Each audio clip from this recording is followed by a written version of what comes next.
Panorama group, जो सोचता है वो करता है।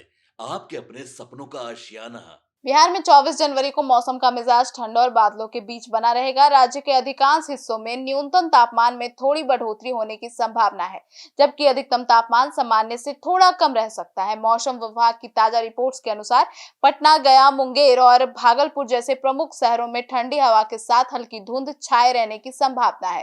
राज्य की राजधानी पटना में सुबह का तापमान लगभग 10 डिग्री सेल्सियस के आसपास रहेगा।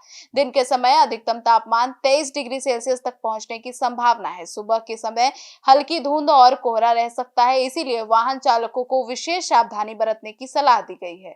दिन के समय धूप खिले रहने की संभावना है, लेकिन तापमान में थोड़ी सी ठंडक ही बनी रहेगी।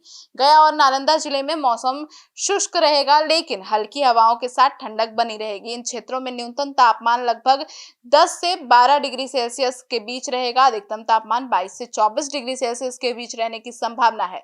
मौसम विभाग ने किसानों को सलाह दी है कि ठंडक कम होने के बाद वसंत ऋतु के आगमन के बाद अब इसलिए जरूरी सिंचाई और सुरक्षा उपाय उनके खेतों में किए जाने की जरूरत है।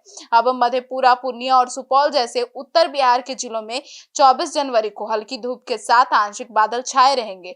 अब इन जिलों में न्यूनतम तापमान 8 से 10 डिग्री सेल्सियस के बीच रहेगा, जबकि दिन का अधिकतम तापमान 22 से 23 डिग्री सेल्सियस तक पहुंच सकता है।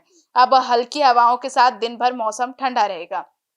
पूर्वी बिहार में भागलपुर, मुंगेर और सहरसा में भी मौसम ठंडक भरा रहेगा। अधिकतम तापमान लगभग 23 डिग्री और न्यूनतम तापमान 9 से 10 डिग्री सेल्सियस तक रहने का अनुमान है। अब आंशिक बादल और हल्की धूप के चलते सुबह और शाम का समय ठंडक भरा रहेगा।